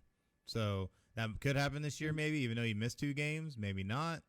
Let's see what happens. But I think a lot of things are still going to be up in the air. And I'll bet money he probably hasn't even decided at this point yet. Season's not even over yet. We still have to figure out how we're going to do playoffs and get through that. I'm sure everything's probably a one day at a time kind of approach right now. Excuse me, especially after him having COVID. Guarantee you that's in the back of his mind, though. This is his last year. Absolutely. You're right. He probably hasn't made an official decision or even amongst his own, inner circle. But I would venture to guess that he's probably going to lean towards leaving after this year. Because how many guys say that, like, I want to stay and win a title again or a Heisman, this and that, and they leave anyway. The lure of the NFL is too much at some point. It is true. Oh, definitely. So do those dollar signs. I want to throw up a huge congratulations to a bit of a mark in college football before we move on. The Buffalo Bulls running back Jarrett Patterson had himself a day, tying the FBS mark with 8 touchdowns and 409 rushing yards against a competitive Kent State team as the Buffalo Bulls. Bulls? Yeah. Bulls, yeah. Bulls. Buffalo Bulls win 70-41 in that victory on Saturday. I mean, just nice to see some records being broken in what's a chaotic. second most rushing yards in a game, passing Melvin Gordon, and tied for the most touchdowns in a game at 8 with Howard Griffith of the 80s, if anyone remembers that, Big Ten fans. There you go. So crazy. Absolutely Yeah. crazy. And hats off. Absolutely 90s. Sorry, just, 90s. Yeah, he was just running away with it the same way that Chris is going to continue to run away with it. What we got going on, Chris? Oh, we're going to talk a little bit about our parent network, Podcast City Network, because Final Score is a proud member of Podcast City Network, which you can find us at podcastcity.net/Final Score. And PCN is your home for up-and-coming independent podcasts, and you can find them on social media, on Facebook at facebook.com/Podcast City Network, on Twitter at Podcast City Net, as well as on Instagram at Podcast City Net, and on YouTube by searching Podcast City Network, and on our website at podcastcity.net. So definitely make sure to go on there and get your latest fill of all the latest and greatest independent podcasts around with Podcast City Network. Whew, always Just fun. running away with the crown, running away with the transition crown, dude. Way to go. One of the things that talking about Thanksgiving and everything, we do have something else to be thankful for this weekend. In college basketball made its return starting Wednesday night. Now that comes with also its own big asterisk, because in the first day, Wednesday, the first day that all games kind of started, we had over 20 games postponed or canceled due to COVID in the first day alone. Thanks, COVID. So just kind of more evidence that college games should not be being played right now. They should not be even a thought, but money talks. So here we are. Some of the big notable programs that have paused their whole season right now due to COVID: Temple and Butler in the A10, as well as the entire Ivy League, and there's a few others that have kind of thrown. There's a couple other like really small schools: Bethune-Cookman, Maryland Eastern Shore have suspended all their games. A lot of the tournaments games that we were supposed to be seeing. I know UCF was supposed to be playing Oklahoma. That didn't happen. There's a bunch of games that just haven't happened because of COVID, and here we are. But that's what's going to happen. We even had last night. I was watching the Notre Dame Michigan State game, and my head coach Mike Bray was out on Twitter saying, "Hey, we need a game for December 4th and 5th. Who can we play? Like, we need somebody to play now. Like, what can we do?" Which I think is really just kind of 2020 in a nutshell, along with the technology we have, is that coaches are out there literally lobbying with other, like the internet, to find a program for Notre Dame to play because they lost a game due to COVID. So yeah, it's been wild already, and we're only 5 days into the season. Yeah, exactly. It's been absolutely insane. And not taking any key hints from what the NBA did. I mean, we are still talking about the same sport, right? Basketball, orange ball.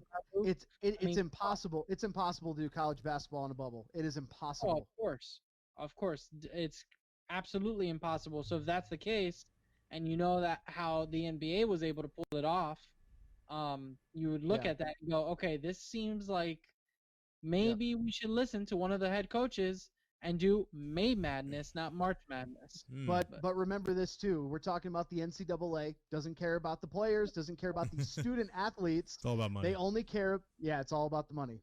All about the Benjamins, baby. And that's what the NCAA always cares about, which now they've been forced recently to kind of start slowly changing that position. But it's not going to be enough during a pandemic to be able to make the things what it really needs to be about, and that's the health and wellness of all these student athletes.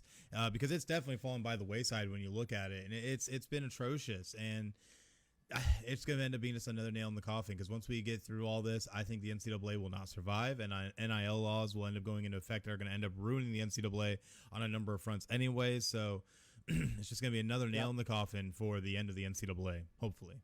But yeah, we'll and I'm excited for that day to come, for them to finally be stripped of their power, or their perceived power, over these student athletes. So, absolutely. But we did have some exciting games. A couple of games we want to touch on just very quickly. Number 4 Virginia goes down to San Francisco. If you're not familiar, San Francisco Dons, also very famous program in college basketball. San Francisco went on a late 8-0 run to take down the number 4 team in the nation. Number 3 Villanova lost in overtime at Virginia Tech just in the last couple days. And on Thanksgiving, we had a big top 10 matchup. Number 1 Gonzaga, first time number 1 in their program's history. They take down number 6 Kansas on Thanksgiving in a track meet, 102-90. Gonzaga looked really good. I actually had a chance to watch a chunk of this game.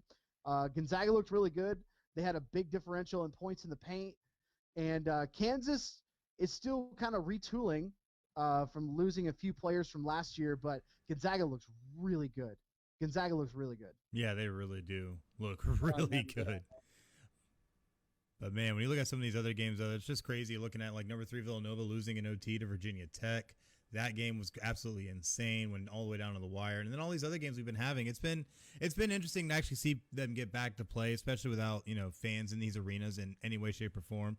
And, yes, we'll talk about the fact that Notre Dame lost. We're not known as a basketball team, but we lost to Michigan State by 10 is what it is. They looked pretty good. For either Michigan State is not the number 13 team in the country, or Notre Dame is going to be in position to have a really good team this year. Because I had a chance to watch a bit of this game. They only lost by 10, but Notre Dame came out firing. They're going to be one of those teams that they're exploiting matchups. They're going to be shooting. They're going to be shooting a handful of threes. They're kind of playing like an NBA team this year as far as how they approach the game. Which, of course, I think that's going to bode well in the ACC. And they looked pretty good even though they lost. Other teams, just kind of teams to highlight. Michigan won this week against Bowling Green, so they went 1-0 this week. Western Michigan, my alma mater, lost a tough game at Butler, which is a lot closer than what I was expecting. So that's good to see with the new regime there. Jacksonville University went 2-0 this week. Florida Gulf Coast went 1-0 this past week. University of North Florida went 0-2. USF, South Florida, went 1-1. They beat Florida College, very small school here, and then they lost against Rhode Island. Florida International went 1-2, and then the rest of the games, teams from around the state of Florida. UF has not played a game yet, and then Stetson, UCF, Miami, and Florida State all are 0-0 because COVID has wiped out all of their games. Yep. So, I mean, and Miami, FSU definitely looking to try to get in some kind of a March Madness picture, UCF as well. And it's going to be tough, especially when you're talking about all the teams in Florida that also can do tournaments within each other, not playing due to COVID. Well, you're just going to continue that trend if it's going to be yeah, it's going to be wild to see. Normally we have 30 games in a year for college basketball, roughly. And it's going to be weird to see some teams only getting maybe like 15 to 20 games. And it's going to be very interesting to see how the selection committee handles that, much like with college football, but on a much bigger scale. When you got teams that only play maybe 15 games and you're normally playing 30. So it's going to be tough. It's going to be really, really tough. The big question I have, though, are we going to see a full complement for the tournament? Are we going to see all the full entire field fielded, or are you going to see a reduced tournament this year? I don't think that's been addressed yet, but that's a great question. That's a great question. That's a very good question. Who knows, man? At this point, they got to do something, because you're talking about the first 5 days, and we had this many cancellations. They will have to do something. And knowing the NCAA, they're not even going to address it until probably January. Exactly. That's ridiculous. See what happens. But you know Probably after Christmas. But you know what? You know who always addresses things and makes sure that you're always on the up and up. If you need that help or that little bit of push to make your podcast better, you got Podcast City Network. Craig, what can you tell us about it? Absolutely. You got Podcast City Network. At PCN, we offer an array of membership services, including logo design, branding, social media advertising, live podcast hosting, and much, much more. You also gain access to our network of shows. We have 18 right now on the roster. And that network gives you cross promotion. You can swap guests. You just helps your overall reach while also becoming part of an ever expanding PCN community that's based on people helping people. The best part is there's no membership fee. So what are you waiting for? Go to podcastcity.net/join now and join the fastest growing independent podcast network around, Podcast City Network. Love it. Absolutely love it. Definitely make sure to check us out, podcastcity.net. So much stuff going on.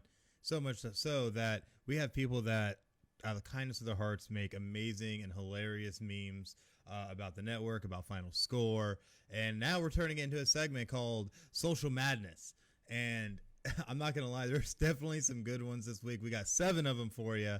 And we're going to have to hit it just right off the top because, when we were setting up for this week's show, we didn't know exactly how things were going to go. Craig, we knew that originally you had some Thanksgiving plans, and we were trying to pull in George. So, when that call was COVID. made, when the call was made, we said Final Score needs a host. Couch Dad podcast fans be like, hey. Man, they were absolutely excited, including all my students, actually, that I teach for a virtual class for the sports report. We're like, you're going to be on Sunday? I'm there. So Nice. they were all super excited, and I sent them that meme, and they thought it was hysterical. None of them know who that guy is, but they just still thought it was hysterical. Oh, Dang, you gotta love tough it. crowd. But you know what? When we did find out we had Craig, we knew we were going to get a vital piece of what we do best, and that was calling out NCAA teams for the COVID-19 results. Of course. That is always a must. Always Like, a hey. must. Always. Oh, it's too good. It's too good. I tell you what, there's some good ones this week, guys. All right, so the third one we got on tap, this is called The Dumbest Man Alive, because this guy says he prefers SportsCenter to Final Score, so clearly he is dumber. He's given the crown of dumbest man alive. Yes, yes. Somebody's got to make him a trophy, maybe like a nice, bull scrotum or something like that, like a toilet bowl trophy or something, because obviously he thinks there's only one network around. Not only that, he only thinks the SEC is the only thing that exists. There's no other. There's more teams outside of the SEC. The Patriots still have Brady too, I'm sure. Oh my goodness! All right, but this They next mix a one, couple different fan bases. right? Yeah. But this next one I pulled, I saw it was just too funny not to post. This one wasn't even created for us. I just had to share it. But it was Lions fans' reactions to Matt Patricia and Bob Quinn being fired, and I think it speaks for itself. I think it's great. Is it the? I can't see it. Is it the Office one? Yeah, it's the Office one. I'm generally so happy right now. I really couldn't be happier. Yeah. Oh, it's too good. Oh, it's too that good. was great. We needed to try to find a way to put Craig's face on that guy's face instead. Oh yeah. Oh man, should have. Like that, man.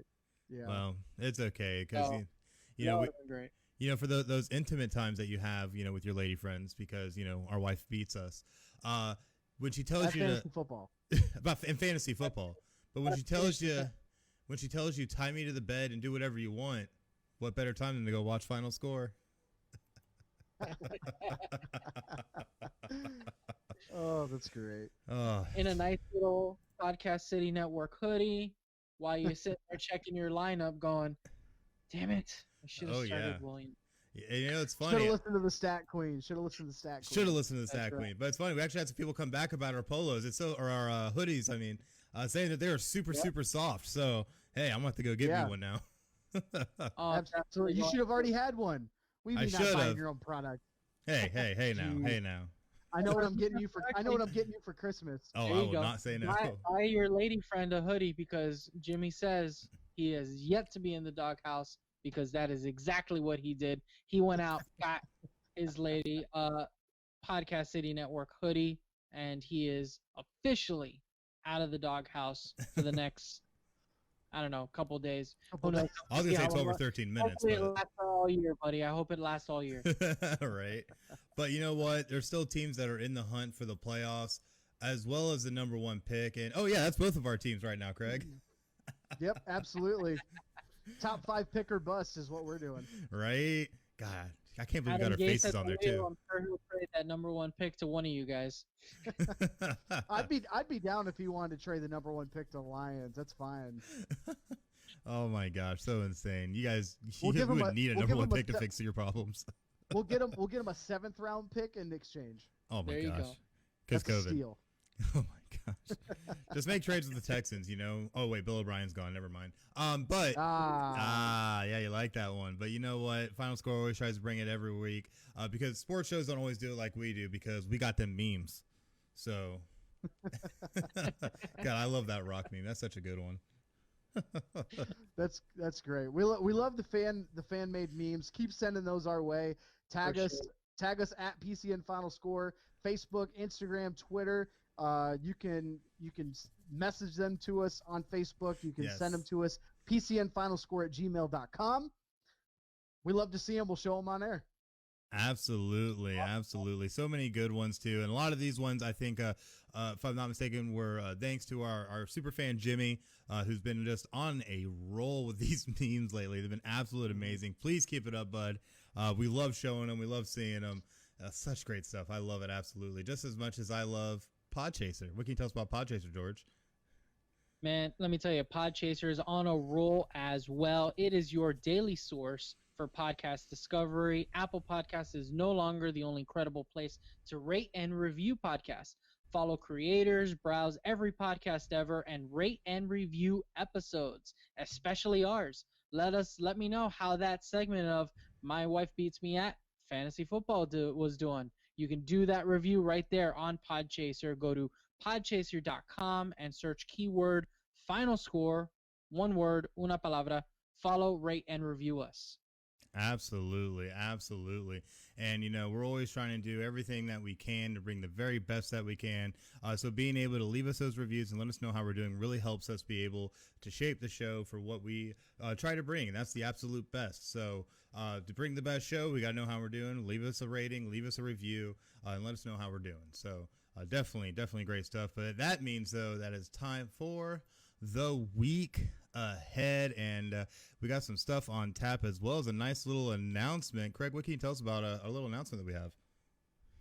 Absolutely. Well, Final Score is looking for contributors to help with the podcast, whether it's coverage for new segments and new podcasts and things of that nature. We're looking to grow the Podcast City Network sports family. And we're looking for a sports writing role for those who want to gain some resume experience. You want to build your brand as a journalist. If you love sports and you just want to grow in the business, if you want to learn more or think you'd be a great fit for the team, message Final Score on Facebook, or you can email us at pcnfinalscore@gmail.com for more information. Absolutely. So definitely, if you're interested, make sure to message us. I would love to listen to you, see what you got going on, and see if you're a great fit for what we got going on over here. You can also look forward to Double Dime, which will be live tomorrow night on YouTube Live. Just search for Fixed Edge on YouTube or on Twitter at Fixed Edge, and you can be able to find the link for the live stream when they go live. They typically try to go live before the Monday night game, so they haven't put out an exact time for tomorrow. But definitely keep your eyes peeled, and I'm sure they'll have that information up as soon as possible. And of course, we can't forget next week, Sunday, 10 a.m. Eastern, for episode 84 of Final Score. We keep on going up, and that's what we try to do best, is to keep on going. That's right, Apollo style. So, AAF champs. Anyways, but still, catch episode 84 next week, 10 a.m. Eastern, live here on Facebook Live. Just search for our Facebook page at PCN Final Score. Give us a like, give us a follow, check mark for notifications so you don't miss out when we go live. But that means that's the end of our episode. Any final words, gentlemen? Oof. I don't know, man. You got anything for you? I know you're ecstatic, brother. I know you're ecstatic. You're like, Viva la revolución. Oh man. Yeah. In there. Fun week of college basketball ahead, but I want to thank George of Couch Dad's podcast for joining and having you on is always Absolutely. a lot of fun. We always enjoy having you on. So looking forward to the next time.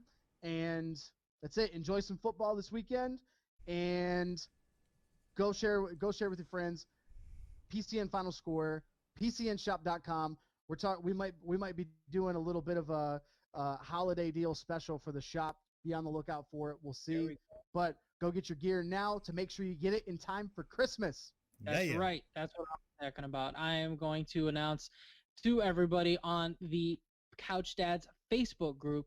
If you go ahead and go to www.facebook.com/group/couchdads, any dads out there that are looking for some stuff, I'm going to be posting up some awesome merch of Podcast City Network. So you guys can definitely check it out there.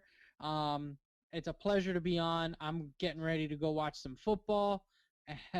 I got to make sure I do my tinker time real quick. Being involved. Make sure everything looks like it's on the up and up.